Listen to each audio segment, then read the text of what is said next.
German Naval Forces. Open Sea. 1943–1944. Night before visual contact. For most of naval history, battles began with sight. You saw the enemy. You judged distance. You turned, accelerated, adjusted. Maneuver was everything. Speed, angle, formation, these decided who lived long enough to fire effectively. Even when technology improved, the logic stayed the same. You found the enemy, then you fought them. That logic was already obsolete. On this night, German warships moved under that older assumption. Crews stood watch on darkened bridges, eyes straining toward a horizon that offered nothing. The sea looked empty, the sky indistinct. Engines held steady revolutions, formation spacing was precise. Everything felt normal. That was the problem. Somewhere beyond visual range, the battle had already started, not in flashes or silhouettes, but in numbers. Bearings stabilized, ranges updated. Fire control solutions refined themselves continuously without waiting for human confirmation. Radar had replaced the opening act. On German ships, this shift was invisible. Officers still thought in terms of approach. Lookouts still expected first contact to announce itself, muzzle flashes, distant thunder, something the eye could recognize. Maneuver plans assumed time would exist between detection and engagement. That time was gone. Radar-directed fire does not wait for certainty in the old sense. Once returns are reliable, the question is no longer where is the enemy, but when do we fire, and the answer is almost always now. The first shells arrived without warning. Not preceded by sighting reports. Not framed by maneuver. Just impact. Multiple German ships were hit within moments of each other. Explosions overlapped so tightly that crews struggled to identify sequence. Shock raced through hulls. Fire bloomed instantly. Radios came alive all at once with damage reports that no one was ready to prioritize. On the bridges, disbelief replaced expectation. There had been no chance to turn. No chance to adjust speed. No opportunity to shape the fight. Maneuver, the skilled German crews trusted most, had been bypassed entirely. Command reacted quickly. Orders were drafted to alter course, redistribute fire, regain initiative. These orders were correct according to doctrine. They were also irrelevant. By the time they were transmitted, radar-directed salvos were already correcting again, walking fire across the formation with mechanical patience. The engagement was no longer unfolding. It was executing. This was the moment the German warships truly lost the battle, before damage accumulated, before ships sank, before crews understood what had changed. The loss occurred when radar removed the need for visual uncertainty. Once that happened, maneuver lost its edge. Turning no longer disrupted aim. Speed no longer bought safety. Formation no longer protected. The enemy did not need to react to German movement. They only needed to predict it, and radar made prediction unnecessary. German crews were still brave, still trained, still disciplined, but they were fighting a battle whose rules had already shifted. By the time most sailors realized that maneuver no longer mattered the way it used to, the outcome had already been set, not by courage or error, but by a quiet transition from seeing to sensing. The warships did not lose when they were outmaneuvered.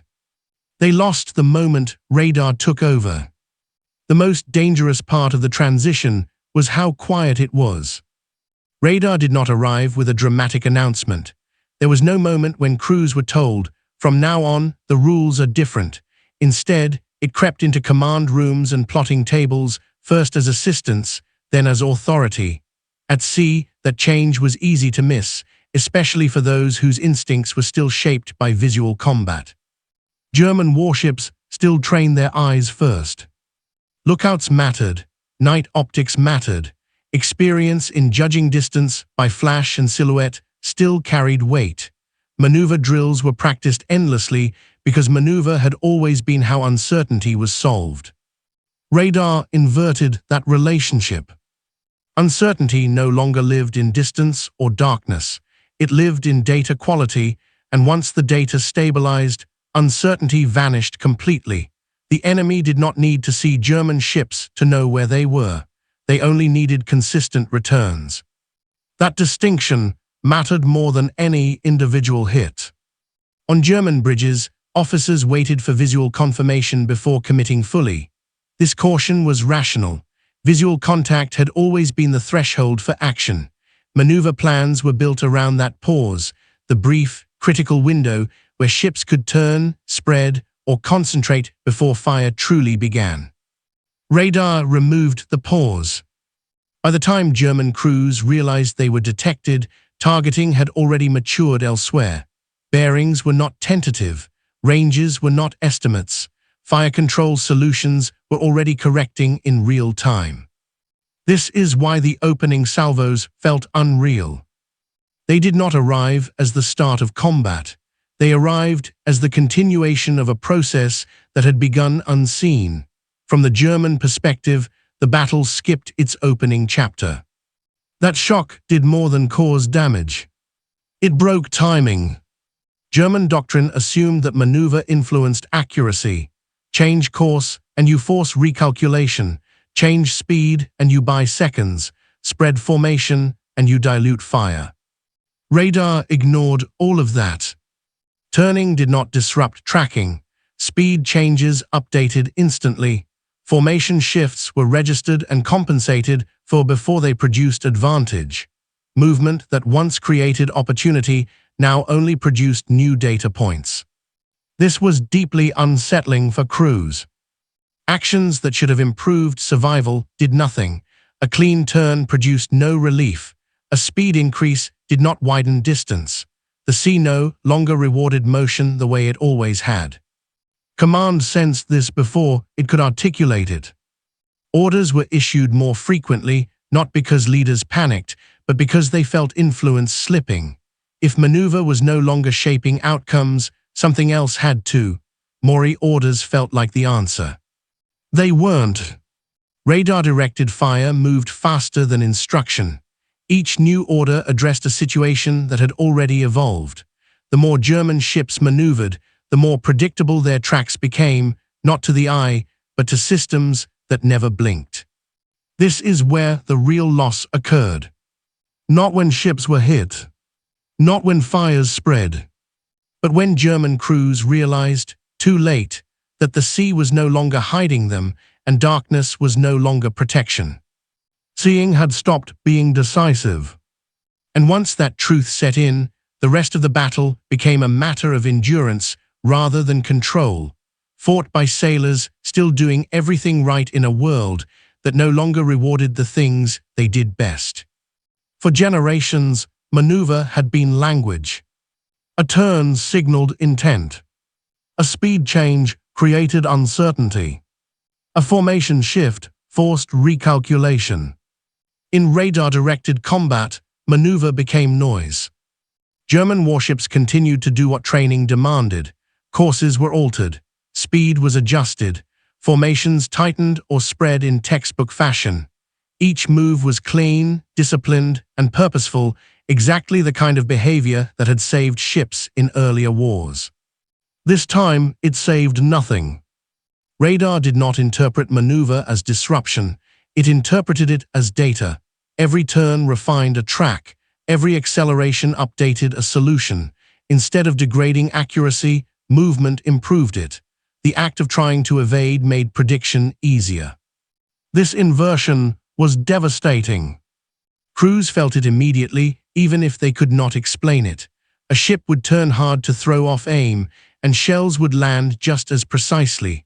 Another would surge forward to break range, and the next salvo would arrive tighter, not wider.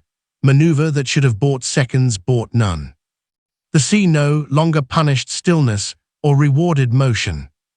It rewarded consistency of signal. From the plotting rooms of the opposing force, German movement appeared as smooth, continuous traces. There were no sudden disappearances, no broken silhouettes, no ambiguity to exploit. Radar stitched motion into certainty. German command responded by maneuvering more. That felt logical. If one adjustment failed, try another. If speed did not help, change angle. If angle did not help, change formation. Each new order added motion, more lines on the plotting table, more certainty for the guns. This was the cruel feedback loop. The more the fleet tried to act, the more readable it became. Some captains sensed this intuitively. They noticed that the ships taking the heaviest fire were not the slowest or the most damaged, but the ones executing doctrine most precisely. Perfect turns drew perfect corrections. Clean station keeping produced clean solutions. Imprecision, once dangerous, briefly became camouflage. But imprecision was not a tool the fleet had trained to use. German naval culture prized order under stress. Breaking pattern felt irresponsible. Random movement risked collision, friendly fire, and loss of cohesion, threats that were immediate and visible. Radar fire was distant and abstract by comparison. So captains chose the danger they understood. They maneuvered, and each maneuver told the enemy exactly where to aim next. This is where maneuver stopped being defense and became liability, not because it was wrong, but because the environment had changed. When sensing replaces seeing, motion stops confusing the enemy and starts informing them. By the time this became undeniable, damage had already accumulated. Fires burned, power failed, speed varied across the formation. The fleet was no longer free to experiment even if it wanted to. Maneuver had lost its edge quietly, without announcement. It did not fail spectacularly. It simply stopped mattering. And once that happened, the battle's outcome was no longer something German warships could influence, only endure. Command did not fail because it hesitated. It failed because it arrived too late to matter. On German flagships, officers worked furiously to regain control of the engagement. Reports were requested, bearings compared, orders drafted to counter what doctrine said should be happening. The machinery of command was fully engaged, calm, professional, and increasingly irrelevant. Radar had compressed the battle beyond the reach of speech. By the time a damage report reached command, the situation it described had already changed. A ship reporting loss of speed had already slowed further. A vessel ordered to turn had already completed the maneuver and been hit again while doing so. Orders chased events instead of shaping them. This was new. German naval leadership was trained for chaos, but not for simultaneity. Traditionally, damage arrived in sequence. One ship took a hit, another maneuvered, command shifted focus accordingly. Here, multiple ships entered crisis at once. Fires, flooding, and power loss spread across the formation in parallel. There was nothing to prioritize. Every message demanded urgency. Every ship required attention. Command tried to impose hierarchy anyway. Orders were simplified. Authority was delegated. Captains were given latitude to act independently, but delegation itself required communication, and communication still moved slower than radar-directed fire. This produced a quiet breakdown. Not panic, not confusion, disconnection. Ships began acting on local reality rather than central intent. Captains responded to what they could see and feel, smoke, heat, vibration, because waiting for guidance meant losing seconds that no longer existed. This was not disobedience, it was adaptation. But adaptation fractured coordination. Formation coherence dissolved. Fire was returned in isolation. Maneuvers conflicted. The fleet stopped behaving like a single force and became a collection of emergencies sharing the same water. Command still spoke. It simply wasn't being heard in time to matter. This is where radar's true impact became undeniable. It did not just improve enemy accuracy, it removed the temporal space where leadership could intervene. Once the first salvos landed, the battle moved faster than hierarchy. The loss was not dramatic. It was procedural. By the time German command realized that influence had shifted from the bridge to the plotting table, somewhere beyond reach, the engagement was already decided in principle. From this point on, the fleet could survive only if the enemy stopped firing. And radar made sure they didn't. What finally overwhelmed the fleet was not any single hit. It was accumulation without pause. Radar-directed fire did not linger on one ship long enough for recovery. Salvos shifted rapidly across the formation, creating overlapping emergencies. Fires started while flooding spread elsewhere. Power failed in multiple ships at the same time. Damage control depends on isolation. Here, nothing could be isolated. Crews fought fires with discipline, but smoke spread laterally from neighboring ships. Pumps were activated just as power dropped again. Compartments were sealed only to be shaken open by nearby impacts. Every success was temporary. This simultaneity exhausted the fleet's resilience faster than any sustained bombardment could have. Redundancy failed because everything was needed everywhere at once. The ships were not being sunk methodically. They were being neutralized. Eventually, movement stopped offering advantage. Ships that could still maneuver hesitated. Turning changed nothing. Speed adjustments were tracked instantly. Every option produced the same result, another corrected salvo. This is when stillness appeared. Not surrender. Exhaustion of choice. Some vessels drifted as power failed. Others remained dead in the water, burning steadily. The enemy stopped firing at ships that no longer mattered and shifted to those still capable of action. Being ignored did not mean safety. It meant irrelevance. Radar had filtered the battle space. Only ships that still moved meaningfully were targeted. Once movement lost meaning, the engagement thinned rapidly. Only after the firing slowed did the pattern become clear. When reports were assembled, timelines aligned in an uncomfortable way. Maneuvers had been tracked perfectly. Corrections had arrived instantly. Command orders had lagged consistently. The conclusion was unavoidable. The battle had been decided by sensing, not seeing. German crews had fought the battle they knew. The enemy had fought the battle that now existed. Understanding arrived too late to help. Daylight revealed an ocean that looked unchanged. Debris floated quietly, oil spread thin across grey water, hulls lay crippled or adrift where formations had existed hours earlier. The sea offered no drama to explain what had happened. There was no second phase.